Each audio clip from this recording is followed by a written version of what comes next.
Hello hi and welcome back everyone to the class. I hope कि आप सब लोग बहुत अच्छे होंगे और आप लोगों को बता दूं कि मैं भी बहुत अच्छा हूं। लास्ट क्लास में हमने बात कर ली थी ट्रेडिशनल अप्रोच के बारे में और मॉडर्न अप्रोच के बारे में। ये दो अप्रोचेस के बारे में हमने बात करी थी कि फाइनली हम जनरल एंट्री कैसे बनाते हैं, और वादे के मुताबिक आज मैं आपको फाइनली जनरल एंट्री बनाना सिखा दूंगा कि कैसे जनरल एंट्री बनाते हैं। ट्रेडिशनल अप्रोच का हमने सारा का सारा थ्योरी वाला पार्ट कवर कर लिया था। रियल अकाउंट कब डेबिट और क्रेडिट कब होता है, रियल अकाउंट कब डेबिट और क्रेडिट होता है, नॉमिनल अकाउंट कब डेबिट और क्रेडिट होता है, और पर्सनल अकाउंट कब डेबिट और क्रेडिट होता है। इस बारे में हमने उस पर्टिकुलर कंसेप्ट में बात कर ली थी।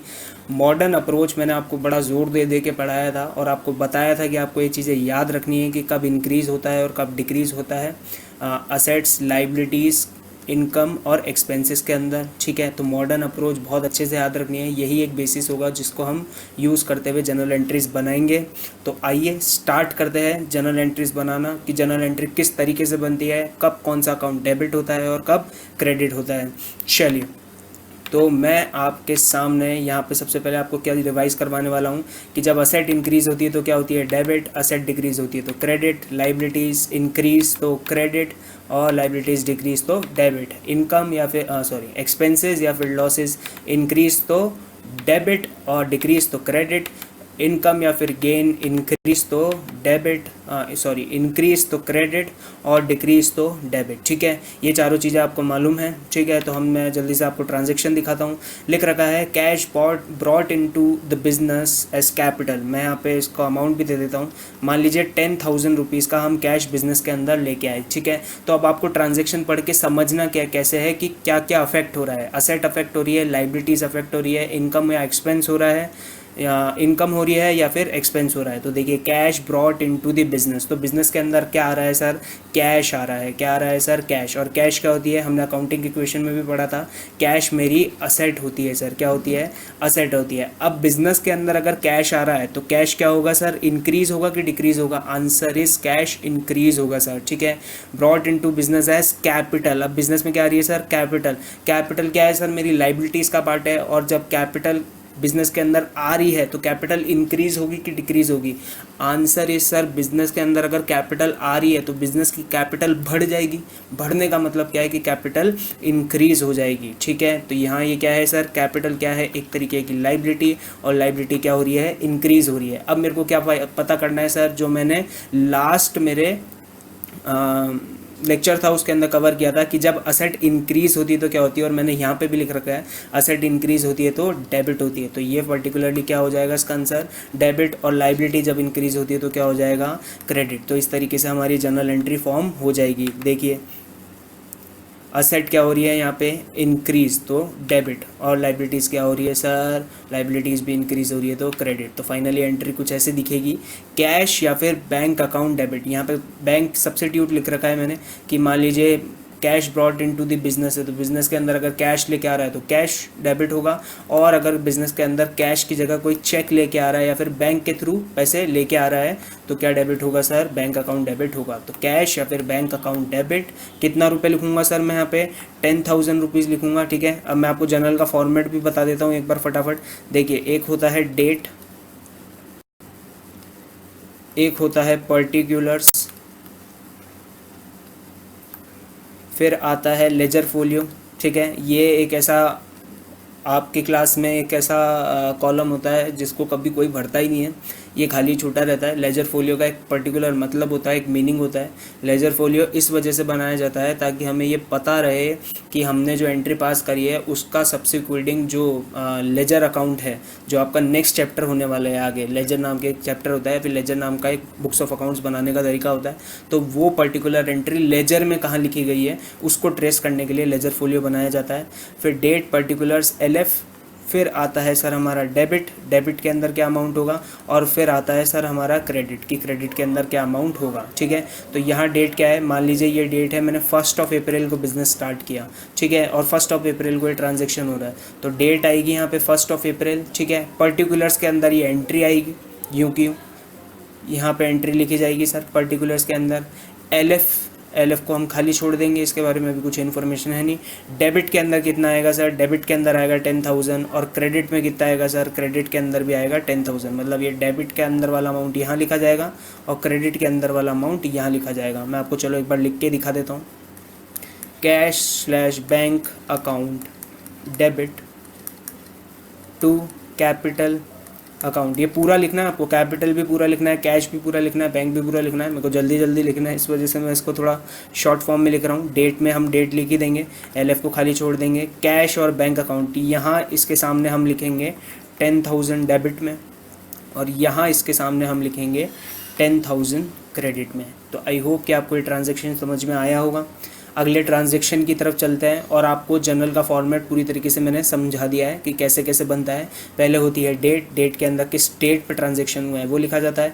पर्टिकुलर्स के अंदर एंट्री आती है, LF का कॉलम खाली छोड़ दिया जाता है। डेबिट के कॉलम के अंदर हम अमाउंट लिखते हैं और क्रेडिट के अंदर भी हम अमाउंट लिखते हैं। और principle of dual aspect of entry से हम एक जो हमने प्रिंसिपल पढ़ा था ड्यूल आस्पेक्ट ऑफ एंट्री, उसके अंदर क्या होता था सर, और जो हम अकाउंटिंग इक्वेशन में भी करते हुए आए हैं, assets is equals to liabilities plus capital, ये तो हमने पढ़ा ही था।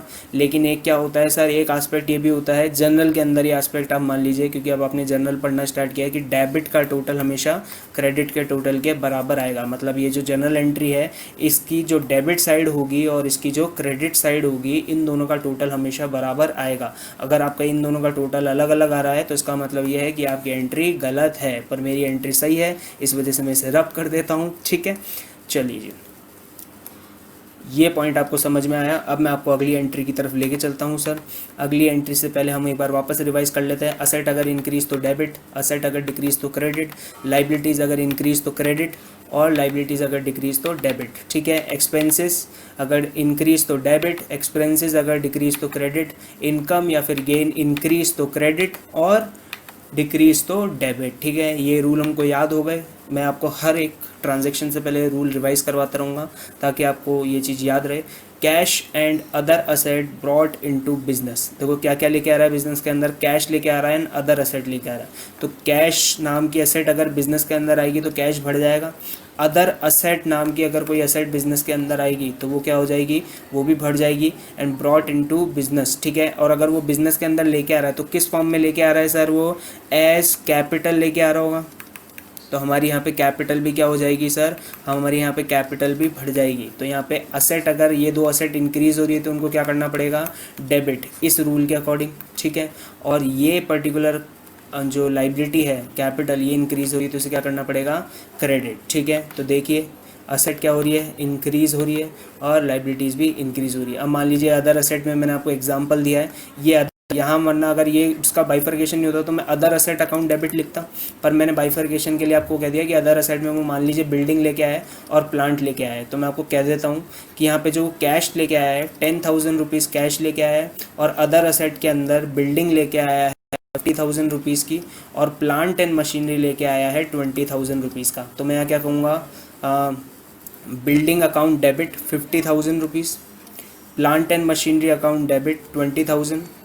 ये मैंने अमाउंट लिया है, ये बिल्डिंग का अमाउंट माना है मैंने, और ये मैंने प्लांट एंड मशीनरी का अकाउंट माना है। ठीक है, और यहाँ पे ये मैंने कैश का अमाउंट माना है कितना, 10,000। तो मैं यहाँ लिख दूंगा कैश अकाउंट डेबिट 10,000। और फाइनली टू कैपिटल अकाउंट। अब कैपिटल में क्या हो रहा है, कैपिटल में ये तीनों चीज़ आ रही है, कैश भी आ रहा है, प्लांट एंड मशीनरी भी आ रही है और बिल्डिंग भी आ रही है। तो इन तीनों का टोटल के बराबर क्या हो जाएगा सर, इन तीनों के टोटल के बराबर मेरा कैपिटल का टोटल बन जाएगा, which is nothing but 80,000 rupees. ठीक है, ये हो जाएंगे मेरे डेबिट और क्रेडिट, ये हो जाएगा मेरा पर्टिकुलर्स। और मान लीजिए ये ट्रांजेक्शन मैंने 1 जुलाई को किया था, तो यहाँ पे डेट के अंदर मैं लिखूँगा 1 जुलाई। तो ये हो जाएगा मेरा डेट, ये हो जाएंगे मेरे पर्टिकुलर्स, ये हो जाएगा मेरा डेबिट और ये हो जाएगा मेरा क्रेडिट। इन दोनों के जो बाइफर्केशन होगा उस बाइफर्केशन का मैं नाम दे दूंगा अमाउंट। क्या दे दूंगा, नाम अमाउंट। तो आई होप कि आपको ये एंट्री भी समझ में आई होगी।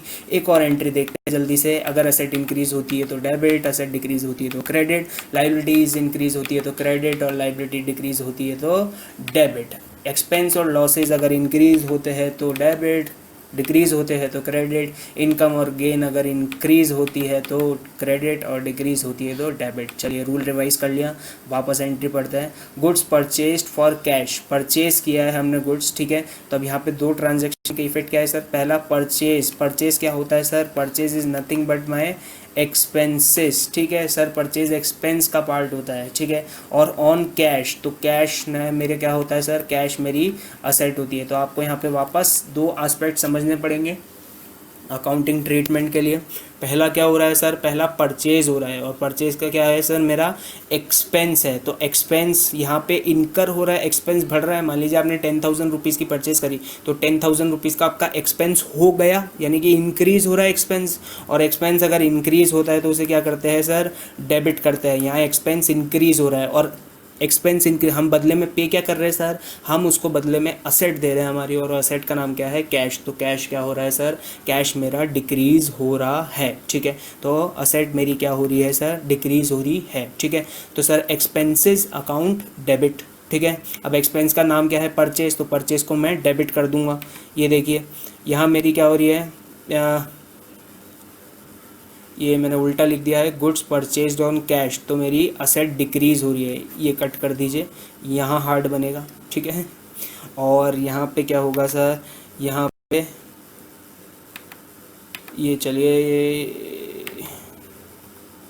ये यहाँ पे इनको आप एक बार हार्ड्स को इग्नोर कर दीजिए।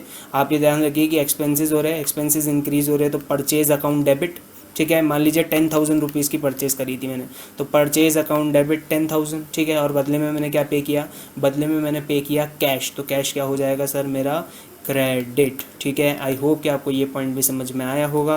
अगर आया तो अगली एंट्री की तरफ चलते हैं। फाइनली हम एक बार रूल्स रिवाइज कर लेते हैं। असेट इंक्रीज तो डेबिट, असेट डिक्रीज तो क्रेडिट, लाइबिलिटीज इंक्रीज तो क्रेडिट, लाइबिलिटी डिक्रीज तो डेबिट, एक्सपेंसेस और लॉसेज इंक्रीज तो डेबिट और डिक्रीज तो क्रेडिट, इनकम और गेन इंक्रीज तो क्रेडिट और डिक्रीज तो डेबिट। सर ये मैं रूल आपको बार बार याद दिलाता रहूँगा, क्योंकि ये रूल दिमाग में रखना बहुत ज़्यादा ज़रूरी है, ठीक है।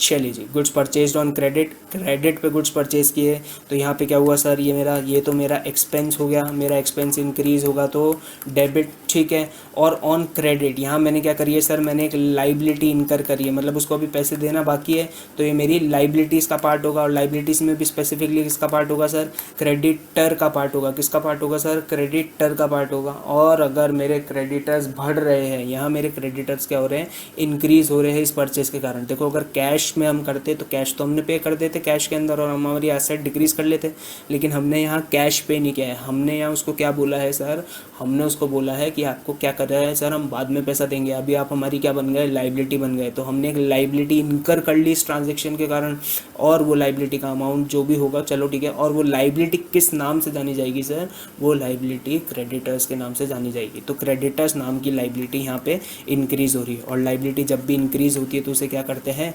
क्रेडिट। तो आइए एंट्री देखते हैं। ये देख लीजिए असेट यहाँ पे क्या हो रही है सर, ये फिर मैं कुछ गलत लिख गया, इसको कट कर दीजिएगा, ठीक है। यहाँ मैं एंट्री करूँगा परचेजेज अकाउंट डेबिट, ये यहाँ पे गलत है, हार्ट यहाँ बनेगा सर, मैं आपको बता देता हूँ।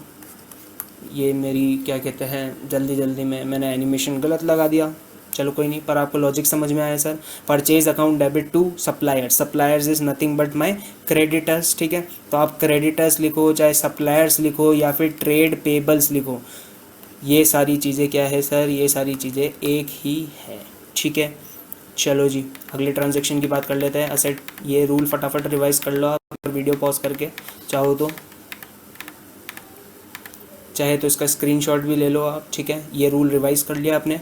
अब मैं आपके सामने ट्रांजैक्शन डालता हूँ। कैश सेल्स, कैश के अंदर सेल्स करी, तो सेल्स क्या होती है सर, सबसे पहला कैश। तो कैश क्या होता है सर, मेरी एसेट, और सेल करने से कैश बढ़ता है कि कम होता है, आंसर इज सेल करने से कैश बढ़ता है, तो मेरी एसेट इंक्रीज होगी, एसेट इंक्रीज तो डेबिट। और सेल क्या है सर, मेरी इनकम या फिर एक्सपेंस, सर सेल मेरी इनकम होती है, और सेल यहाँ पे हो रही है, यानी कि इनकम बढ़ रही है, और इनकम जब भी बढ़ती है तो क्या करते हैं, क्रेडिट। तो फाइनल एंट्री क्या हो जाएगी, cash account debit to sales account. I hope कि आपको ये पॉइंट भी समझ में आया होगा। चलिए इस पार्ट के लिए इतना ही रखते हैं। अगले पार्ट के अंदर हम ऐसे ही, नेक्स्ट पार्ट के अंदर भी मैं ऐसे ही एंट्रीज आपको कराता रहूँगा। अब इस सिंपल एंट्री से स्टार्ट किया था, कॉम्प्लेक्स पे जाएंगे, कॉम्प्लेक्स के बाद में हार्ड में जाएंगे। हर एक एंट्री की फॉर्मेशन मैं आपको बताऊंगा कि क्यों वो एंट्री होती है। देखिए अमाउंट तो बहुत नेग्लिजिबल सी चीज़ होती है, अमाउंट तो आप कुछ भी लिख लीजिए, हर एक एग्जाम्पल के अंदर अमाउंट बदलता रहता है, पर अगर जो चीज़ नहीं बदलती है वो होता है कंसेप्ट। तो कंसेप्ट पे ध्यान दीजिए और पढ़ते रहिए, और बस अपना और अपनों का भी ध्यान रख लीजिए। और बस इस लेक्चर में इतना ही रखते हैं। मैं आपसे मिलता हूँ अगले लेक्चर में, तब तक के लिए अपना और अपनों का और सबका अपने आसपास ध्यान रखो और लोगों की मदद करते रहो। Bye bye.